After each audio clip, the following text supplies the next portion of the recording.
नमस्कार, जनता टीवी देख रहे हैं आप और मैं हूं आपके साथ रितेश कुमार गौतम। और बुलेटिन का आगाज करेंगे इस वक्त की बड़ी खबर के साथ। देहरादून से बड़ी जानकारी आपको बता दें, धामी कैबिनेट की आज महत्वपूर्ण बैठक होगी मुख्यमंत्री पुष्कर सिंह धामी की अध्यक्षता में, और 1 दर्जन से ज्यादा प्रस्ताव रखे जा सकते हैं जिसको आज मंजूरी कैबिनेट के माध्यम से दी जा सकती है। सरकार कई लोक लुभावने फैसले भी कर सकती है। सचिवालय में शाम 5 बजे शुरू होगी मीटिंग।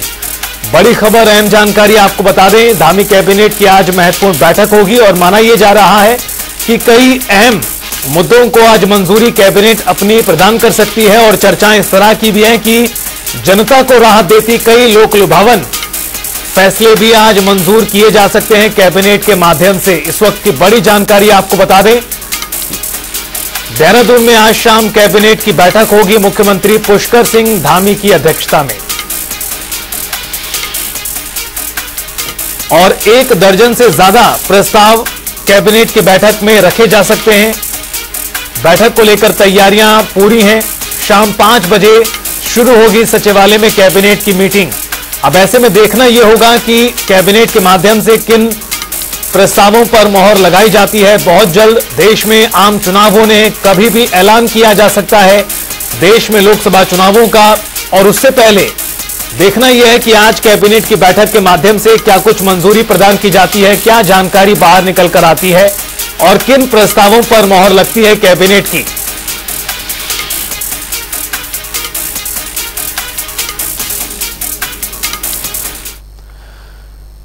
तो वहीं उत्तराखंड का लोक पर्व फूलदेही प्रदेश भर में आज धूमधाम से मनाया जा रहा है। मुख्यमंत्री पुष्कर सिंह धामी ने मुख्यमंत्री आवास पर सहपरिवार धूमधाम से फूलदेही का पर्व मनाया और इस दौरान उन्होंने बच्चों को आशीर्वाद भी दिया। तो वहीं मुख्यमंत्री ने सोशल मीडिया पर पोस्ट कर प्रदेशवासियों को फूलदेही के त्योहार की शुभकामनाएं दी।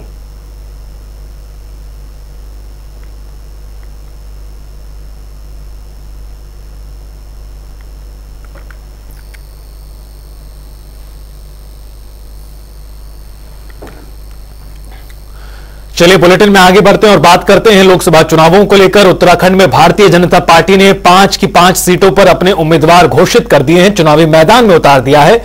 अल्मोड़ा सीट से अजय टम्टा, पौड़ी गढ़वाल सीट से अनिल बलूनी, टिहरी सीट से माला राज्यलक्ष्मी शाह, नैनीताल उधम सिंह नगर सीट से अजय भट्ट और हरिद्वार सीट से त्रिवेंद्र सिंह रावत प्रत्याशी बनाए गए। दूसरी तरफ आप कांग्रेस पर नजर डालिए। कांग्रेस पार्टी ने भी 3 सीटों को लेकर अपने प्रत्याशियों का ऐलान कर दिया है। 2 सीटों को लेकर उम्मीदवारों की घोषणा होना बाकी है। अल्मोड़ा सीट से प्रदीप टम्टा, पौड़ी गढ़वाल सीट से गणेश गोदियाल और टिहरी सीट से जोत सिंह चुनावी मैदान में हैं। अभी 2 सीटों पर उम्मीदवारों की घोषणा बाकी है। उत्तराखंड की सभी लोकसभा सीटों पर इस समय भारतीय जनता पार्टी का कब्जा है और जबरदस्त तरीके से 2019 में बीजेपी की जीत सभी 5 सीटों पर हुई थी और वोट का आंकड़ा भी बहुत ज्यादा था, वोट प्रतिशत भी बहुत ज्यादा था। कांग्रेस को पिछले चुनाव में उत्तराखंड की एक भी सीट हासिल नहीं हुई थी, चाहे बात 2014 के लोकसभा चुनावों की करें, 2019 के लोकसभा चुनावों की बात करें, और 2024 में क्या होगा यह अब एक बड़ा सवाल बना हुआ है। लेकिन तैयारियां दोनों तरफ से हो रही हैं। प्रत्याशियों के नाम का ऐलान हो चुका है। अब प्रत्याशी मैदान में पूरी तरह से उतर चुके हैं और कभी भी जो चुनाव का ऐलान है चुनाव आयोग कर देगा। और आइए ग्राफिक्स के माध्यम से दिखाते हैं किस तरह से चुनावी युद्ध यहां नजर आ रहा है। पौड़ी गढ़वाल सीट की बात करें, अनिल बलूनी वर्सेस गणेश गोदियाल का मुकाबला देखने को मिलेगा। टिहरी सीट से माला राज्यलक्ष्मी शाह, तो दूसरी तरफ जोत सिंह मैदान में कांग्रेस की ओर से। नैनीताल उधम सिंह नगर से अजय भट्ट मैदान में, कांग्रेस का उम्मीदवार कौन होगा, बड़ा सवाल। हरिद्वार सीट से त्रिवेंद्र सिंह रावत मैदान में है, कांग्रेस का उम्मीदवार कौन होगा, यह बड़ा सवाल है। भारतीय जनता पार्टी ने एक बड़ा बदलाव यह किया है कि 3 अपने मौजूदा सांसदों को रिपीट किया है, जिसमें अजय टम्टा, माला राज्यलक्ष्मी शाह और अजय भट्ट, इन तीनों ही सांसदों को दोबारा से मौका दिया गया। 2 सीटों पर फेरबदल देखने के लिए मिला है, जहां पर पौड़ी सीट से आपको बता दें कि पूर्व सीएम तीरथ सिंह रावत का टिकट कट गया और यहां अनिल बलूनी मैदान में उतारे गए। इसी तरह से हरिद्वार सीट का मुकाबला भी अब रोचक हो चुका है।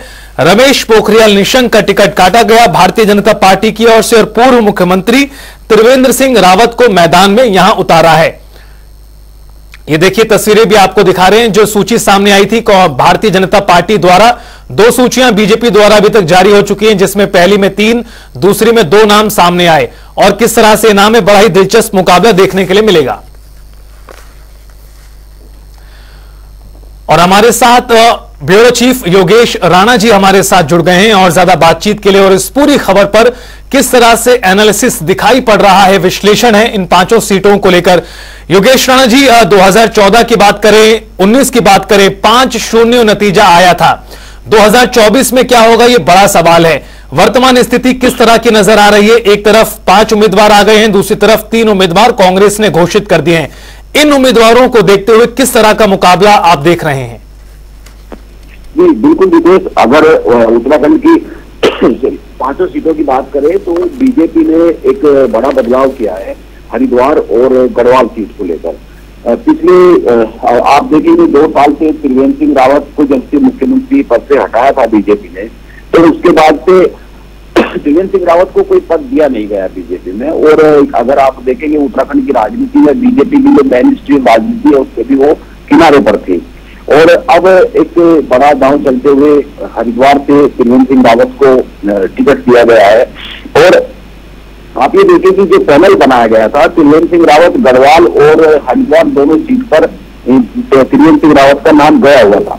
इसीलिए ये तो बहुत साफ सी बात थी कि त्रिवेंद्र सिंह रावत को टिकट मिलना ही मिलना है, क्योंकि 2 सीट से अगर पैनल में स्टेट पार्लियामेंट की वो नाम भेजता है, जाहिर सी बात है त्रिवेंद्र को लेकर गंभीरता बढ़ती जा रही। जो हाईकमान है बीजेपी का, वो उस पर गंभीरता से विचार कर रहा है। लेकिन ये था कि गढ़वाल के ज्यादा त्रिवेंद्र सिंह रावत का झुकाव था। त्रिवेंद्र सिंह रावत गढ़वाल पर ज्यादा काम करते हुए दिख रहे थे, यात्राएं कर रहे थे, लेकिन उनको हरिद्वार से टिकट मिला। हरिद्वार से टिकट मिलने के पीछे जो सबसे बड़ी वजह है निशंक को लेकर, जो हरिद्वार सीट है, हरिद्वार सीट का जो कैलकुलेशन समीकरण है वो एकदम अलग बनता है। उत्तराखंड की अगर आप 5 सीटों की बात करें, हरिद्वार पर डिसाइडिंग फैक्टर में मुस्लिम वोटर भी है, और जो पर्वतीय हिस्सों से वोटर है, जो यहाँ टिहरी से लोग, तमाम लोग जो वहां से आकर बसाए गए हैं, या जो जब टिहरी विस्थापन हुआ है, और फिर वैसे भी जो धीरे धीरे पहाड़ से मैदान की तरफ लोग आगे बस रहे हैं, तो एक बहुत बड़ा हिस्सा है वो भी। जो ये एक तय बात है कि बीजेपी किसी पर्वतीय पृष्ठभूमि के नेता को ही हरिद्वार में लाने वाली थी, लेकिन निशंक के टिकट कटने के पीछे सबसे बड़ी वजह ये मानी जा रही है, और ये बीच में बिल्कुल लगभग तय ही था कि निशंक का टिकट कट ही जाएगा, क्योंकि उनकी जो हरिद्वार का ग्रामीण हिस्सा है उसमें उनको लेकर नाराजगी थी, उनकी एक्टिविटी बहुत कम दिखती थी। जब वो केंद्रीय मंत्री थे तो उस समय उनकी भूमिका जो अपना क्षेत्र है उसमें बहुत ज्यादा दिखती नहीं थी, तो उसको लेकर उस तरह की नाराजगी थी। दूसरा, केंद्रीय मंत्री मंडल से उनको हटाया भी नहीं पाती, कि वो साफ दिख रहा था कि जो बीजेपी का हाईकमान है, केंद्रीय नेतृत्व है, वो निशंक से पहले ही बहुत ज्यादा खुश नहीं है, तो वो टिकट रोक लिए गए थे इन 2 सीटों के, तो उससे भी साफ अंदाजा था कि निशंक का टिकट कटेगा। इसीलिए त्रिवेंद्र रावत वहां एक अच्छी फाइट में दिखेंगे। अगर हरीश रावत को टिकट मिलता है तो कांटे की टक्कर हो जाएगी। अब कांग्रेस किसको लेके आती है, हरीश रावत ने अभी कुछ समय से अपने बेटे का जो राग अलापना शुरू किया है, तो इससे जाहिर सी बात ये लग रहा है कि हरीश रावत का टिकट भी संकट में दिख रहा है। और अगर आप अनिल बलूनी की बात करेंगे तो अनिल बलूनी राज्यसभा सांसद उत्तराखंड से रहे, और जो गढ़वाल है, गढ़वाल उनका पेपन गांव भी है, वो लगातार वहां एक्टिव रहे हैं। गढ़वाल लोकसभा सीट पर ही कोटद्वार विधानसभा सीट आती है, कोटद्वार विधानसभा सीट से उन्होंने टिकट मतलब चुनाव लड़ा था, वो किसी तकनीक कारणों से उनका टिकट उस समय कैंसिल हुआ था। उत्तराखंड की 2 सीटें ऐसी है, टिहरी और गढ़वाल, जिसको लेकर बहुत सामान्य सी धारणा रहती है कि बीजेपी यहाँ पे बहुत मजबूत है, लगातार लंबे समय से जीतती आ रही है। ये सीटें पहले कांग्रेस के पास रहा करती थी, खासकर गढ़वाल, लेकिन लंबे समय से जीतती आ रही है। आप ये समझ सकते हैं गढ़वाल सीट को लेकर कि यशपाल आर्य का भी कुछ दिन पहले एक सार्वजनिक स्टेटमेंट आया कि हम 3 सीटों पर मजबूत है। हरीश रावत ने भी सोशल मीडिया पर लिखा था कि हम 3 सीटों पर मजबूत है, तो उनमें वो गढ़वाल और टिहरी का नाम नहीं लेते हैं, यानी कि कांग्रेस मान के चल रही है कि हम वापस हुए, वो भी अल्मोड़ा, नैनीताल और हरिद्वार सीट का नाम लेते हैं। तो इसीलिए अनिल बलूनी लगातार उत्तराखंड को लेकर, उत्तराखंडियत को लेकर, उत्तराखंड के मुद्दे को लेकर, लोकल प्रोडक्ट्स और तमाम चीजों को लेकर बहुत एक्टिव रहते हैं। कई सारे बड़े प्रोजेक्ट भी वो अपनी लगातार कोशिशों के जरिए लाए हैं। तो ये पहले से माना जा रहा था कि यानी योगेश राणा जी, माना जा सकता है कि कुछ सीटों को लेकर कांटे की टक्कर भी देखने के लिए मिल सकती है, दिलचस्प मुकाबला भी देखने के लिए मिल सकता है। लेकिन अगर मुद्दों की बात करें तो जिस तरह से यूसीसी का मुद्दा हाल के दिनों में सुर्खियों में रहा, राम मंदिर उत्तर भारत में एक अलग मुद्दा बना हुआ है, इस तरह से देखा जाए दूसरी तरफ कांग्रेस में इनफाइटिंग इतनी ज्यादा है। 2014, 2019 और 2024 ये संख्या किस तरह से नजर आ रही है आपको? देखिए, अगर आप उत्तराखंड के ओवरऑल आप राजनीति के परिदृश्य देखेंगे तो कांग्रेस पहले से ही हथियार डालती हुई साफ साफ दिखती है। पहली बात तो ये है कि कांग्रेस ने ये फैसला लिया लोकल वोटिंग में भी और केंद्र की तरफ केंद्रीय जो वोटी है उसने भी कहा कि हम दिग्गजों को उतारेंगे। यशपाल आर्य मजबूत है, अल्मोड़ा से उनको उतारेंगे, हरीश रावत हरिद्वार में मजबूत है, उनको उतारेंगे, और प्रीतम सिंह टिहरी में मजबूत है क्योंकि वो वहां मंच पे रहती है, उनको उतारेंगे।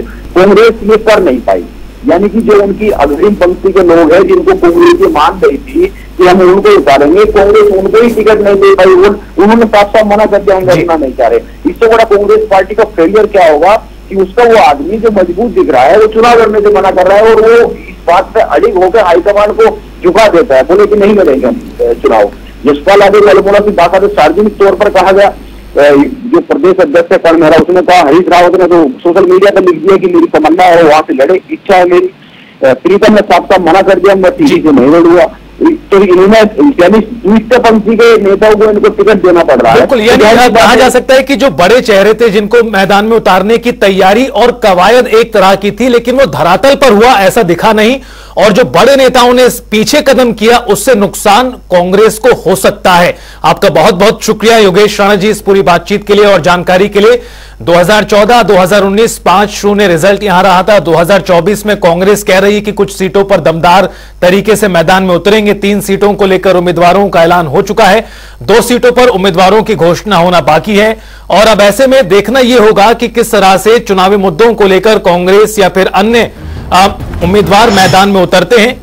उसके आधार पर जनता फैसला करेगी आखिरकार क्या होने जा रहा है।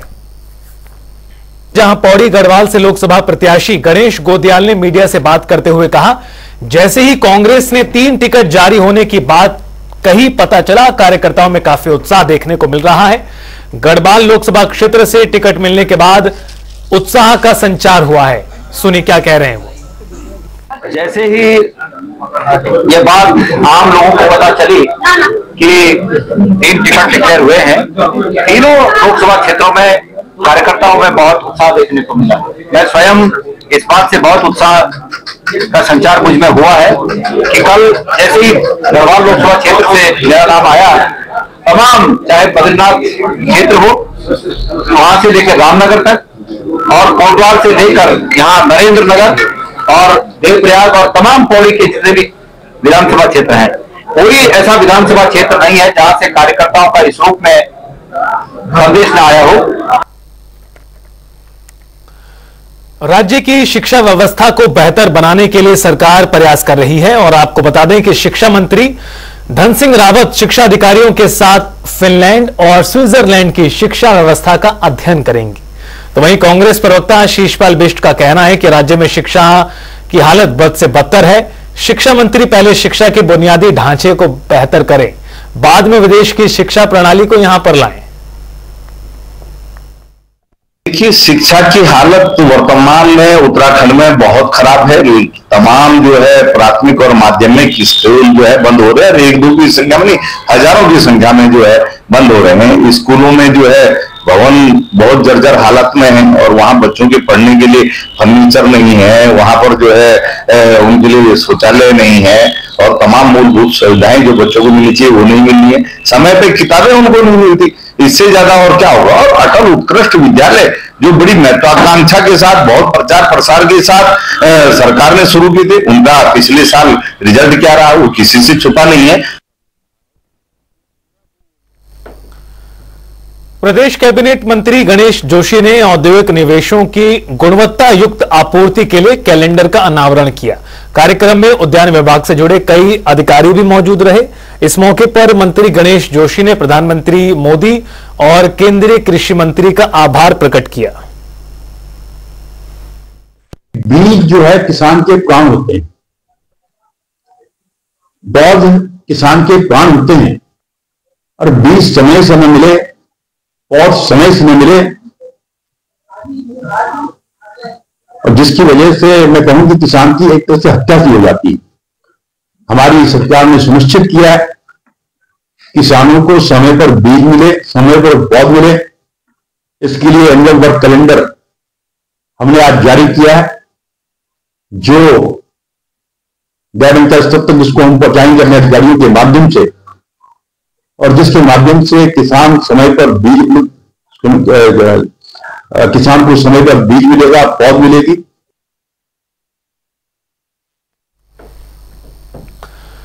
तो वहीं सैनिक कल्याण मंत्री गणेश जोशी ने गढ़ी कैंट के डाकरा में गोरखा राइफल से परमवीर चक्र लेफ्टिनेंट कर्नल धन सिंह थापा द्वार का लोकार्पण किया।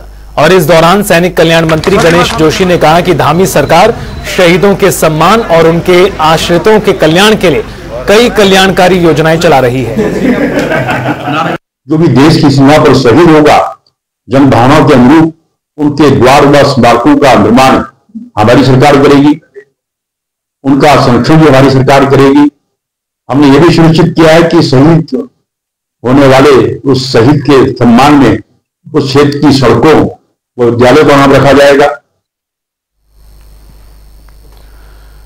और फिलहाल इस बुलेटिन में इतना ही। आप देखते रहिए जनता टीवी।